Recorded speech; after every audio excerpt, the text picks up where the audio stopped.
ଯେତେବେଳେ ଚାହିଁବେ ସେ ମହିଳା ତୁମକୁ ଦବ। ରାତିଦିନ ଘରକୁ ଡାକିବ, ଯାହା ଚାହିଁବେ ତାହା କରିବ।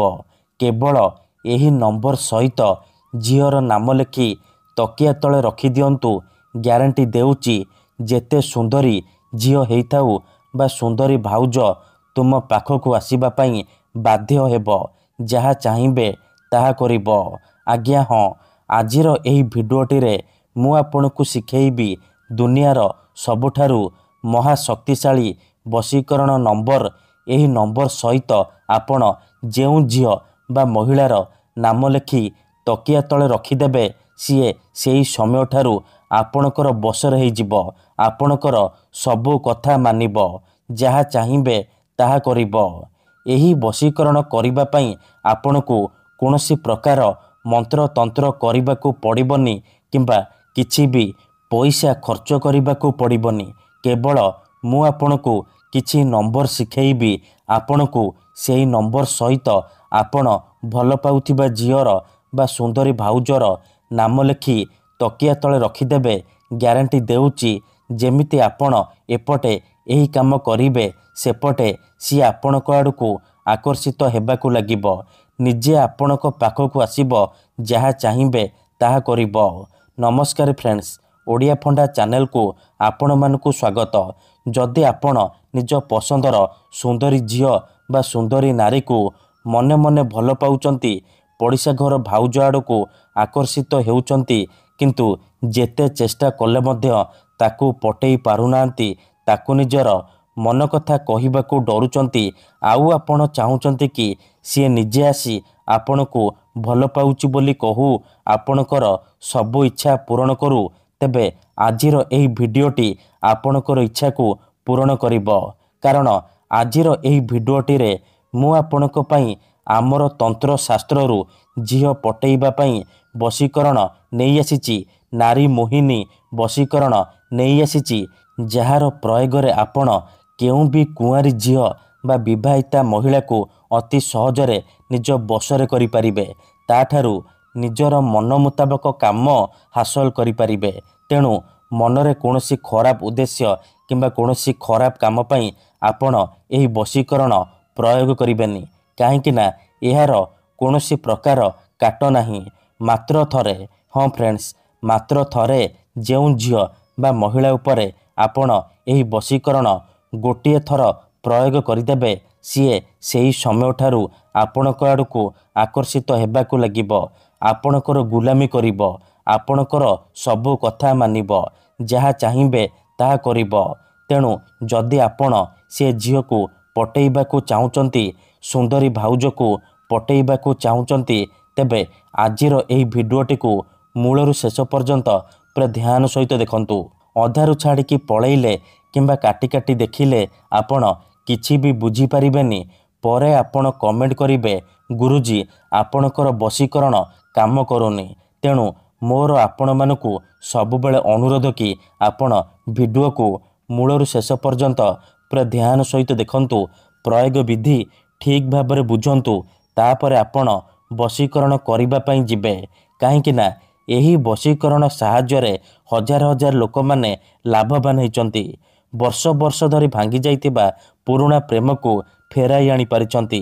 ଶାଶୁ, ନଣନ୍ଦ, ଦିଅର, ଭାଉଜ କାହାକୁ ବି ନିଜ ବଶରେ କରି ତାଠାରୁ କିଛି ବି କାମ ହାସଲ କରିପାରିଛନ୍ତି। ଆପଣଙ୍କୁ କ'ଣ କରିବାକୁ ପଡ଼ିବ, ମୁଁ ଆପଣଙ୍କୁ କିଛି ନମ୍ବର ଶିଖେଇବି।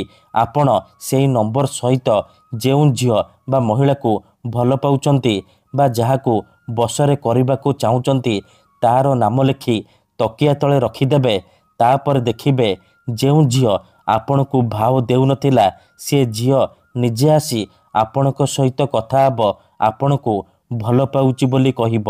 ଯେଉଁ ପଡ଼ିଶା ଘର ଭାଉଜ ଆପଣଙ୍କୁ ଇଗ୍ନୋର କରୁଥିଲା, ଅଣଦେଖା କରୁଥିଲା, ସେ ଭାଉଜ ନିଜେ ତୁମକୁ ଫୋନ୍ କରିବ, ହାତ ଧରିକି ରୁମ୍କୁ ଡାକିବ, ଯାହା ଚାହିଁବେ ତାହା କରିବ।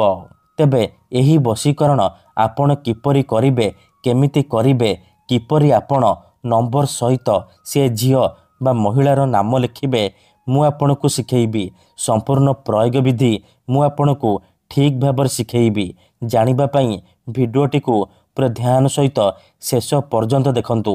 ବିଧିଟି ଜାଣିବା ପୂର୍ବରୁ ଯଦି ଆପଣ ଆମ ଚ୍ୟାନେଲକୁ ପ୍ରଥମ ଥର ଆସିଛନ୍ତି ତେବେ ଦୟାକରି ଚ୍ୟାନେଲକୁ ସବସ୍କ୍ରାଇବ୍ କରି ପାଖରେ ଥିବା ବେଲ୍ ଆଇକନ୍କୁ ମଧ୍ୟ ଦବାଇ ଦିଅନ୍ତୁ, ଯାହାଦ୍ୱାରା ଆମେ ଯେଉଁ ବି ଭିଡ଼ିଓ ଅପଲୋଡ଼ କରିବୁ ସର୍ବପ୍ରଥମେ ଆପଣ ଦେଖିପାରିବେ ଆଉ ତା'ର ଲାଭ ପାଇପାରିବେ।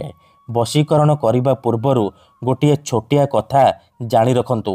ଯେତେବେଳେ ଆପଣ କାହାକୁ ନିଜଠାରୁ ଅଧିକ ଭଲ ପାଉଛନ୍ତି ତା ବିନା ବଞ୍ଚିପାରିବେନି ଭାବୁଛନ୍ତି, ସେତେବେଳେ ଆପଣ ବଶୀକରଣ କରିପାରିବେ। ଯଦି କେଉଁ ଲୋକ ବିନା କାରଣରେ ଆପଣଙ୍କୁ ହଇରାଣ କରୁଛି, ଆପଣଙ୍କର ଘର ପରିବାର ଉପରେ ଖରାପ ନଜର ପକାଉଛି, ଏହିପରି ପରିସ୍ଥିତିରେ ଆପଣ ବଶୀକରଣ କରିପାରିବେ। କାହିଁକି ନା କେତେଥର ଏମିତି ହେଇଥାଏ କି ଆମର ଶତ୍ରୁ ପଇସାରେ ଆଉ ଶକ୍ତିରେ ଆମଠାରୁ ବଳବାନ ହେଇଥାଏ, ଆଉ ଆମେ ଚାହିଁକି ବି ତା'ର କିଛି କରିପାରୁନାହୁଁ। ଏହିପରି ପରିସ୍ଥିତିରେ ଆପଣ ବଶୀକରଣ କରିପାରିବେ। ଶତ୍ରୁକୁ ହାତ ମୁଠାରେ ରଖିପାରିବେ। ସୁନ୍ଦରୀ ଝିଅକୁ ଅତି ସହଜରେ ପଟେଇ ପାରିବେ। ସୁନ୍ଦରୀ ପଡ଼ିଶା ଘର ଭାଉଜଠାରୁ ନିଜର ମନ ଚାହୁଁଥିବା କାମ ହାସଲ କରିପାରିବେ। ତେଣୁ ଏହି ବଶୀକରଣ ଆପଣ ଭାବିଚିନ୍ତିକି ପ୍ରୟୋଗ କରିବେ। ତେବେ ଚାଲନ୍ତୁ ଜାଣିବା ଏହି ବଶୀକରଣ ଆପଣ କିପରି କରିବେ। ଏହି ବଶୀକରଣ କରିବା ପାଇଁ ଆପଣଙ୍କୁ କୌଣସି ପ୍ରକାର ସାମଗ୍ରୀର ଆବଶ୍ୟକ ନାହିଁ କିମ୍ବା କିଛି ବି ପଇସା ଖର୍ଚ୍ଚ କରିବାକୁ ପଡ଼ିବନି। କେବଳ ଖଣ୍ଡିଏ ସାଧା କାଗଜ ଆଣିବେ ଆଉ କଳା ରଙ୍ଗର କଲମ ଆଣିବେ, ଯାହାଦ୍ୱାରା ଆପଣ ଏହି ବଶୀକରଣ କରିପାରିବେ। ପ୍ରଥମେ ଆପଣ କ'ଣ କରିବେ, ଖଣ୍ଡେ ସାଧା କାଗଜ କଳା ରଙ୍ଗର କଲମ ଆଣିସାରିବା ପରେ କ'ଣ କରିବେ, ଭଲ ଭାବରେ ହାତ ଗୋଡ଼ ଧୋଇକି ସଫା ବସ୍ତ୍ର ପିନ୍ଧିକି ଏହି ବଶୀକରଣ ଆରମ୍ଭ କରିବେ। ମନେ ରଖନ୍ତୁ, ଏହି ବଶୀକରଣ ବିଧିକୁ ଆପଣ କେବଳ ଶୁକ୍ରବାର ଦିନ କରିବେ। ରାତିରେ ଶୋଇବା ପୂର୍ବରୁ କରିବେ। ନିଜର ଶୋଇବା ଘରେ ଆପଣ ଏହି ବଶୀକରଣ କରିବେ। ପ୍ରଥମେ ଆପଣ କ'ଣ କରିବେ, ଦକ୍ଷିଣ ଦିଗକୁ ମୁହଁ କରିକି ବସି ପଡ଼ିବେ, ଯେଉଁଠାରେ ଆପଣଙ୍କୁ କେହି ଦେଖିବେନି କିମ୍ବା ଡାକିବେନି। ତାପରେ କାଗଜରେ ସେଇ ଝିଅ ବା ମହିଳାର ନାମ ଲେଖିବେ ଆଉ ତା ପାଖରେ ନିଜର ନାମ ଲେଖିବେ। ଦେଖନ୍ତୁ, ମନେକର ଆପଣ ଯେଉଁ ଝିଅ ବା ମହିଳାକୁ ବଶରେ କରିବାକୁ ଚାହୁଁଛନ୍ତି ତା'ର ନାମ ହେଉଛି ସବିତା ଆଉ ଆପଣଙ୍କର ନାମ ରମେଶ। ତେବେ ଆପଣ ପ୍ରଥମେ ଲେଖିବେ ସବିତା ଆଉ ତା ପାଖରେ ଲେଖିବେ ରମେଶ। ନାମ ଲେଖିସାରିବା ପରେ ତା ତଳେ ଆପଣ 3ଟି ନମ୍ବର ଲେଖିବେ 786 ଆଉ ତା ତଳେ ଆପଣ ଗୋଟିଏ ମୁସଲିମ ବଶୀକରଣ ମନ୍ତ୍ର ଲେଖିବେ ୟା ଆଲ୍ଲା ଲାଏଲା ରଫିଓ। ଏହି ମନ୍ତ୍ରକୁ ଲେଖିବେ।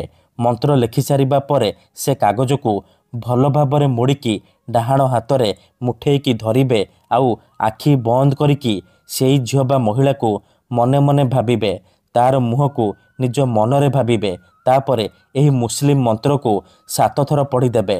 ୟା ଆଲ୍ଲା ଲାଏଲା ରଫିଓ, ୟା ଆଲ୍ଲା ଲାଏଲା ରଫିଓ। ଏହିପରି ମନ୍ତ୍ରକୁ 7 ଥର ପଢ଼ିବେ।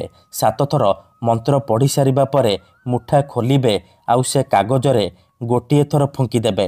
ଏତିକି କରିସାରିବା ପରେ ସେ କାଗଜକୁ ନିଜର ଶୋଇବା ତକିଆ ତଳେ ରଖିକି ଶୋଇପଡ଼ିବେ।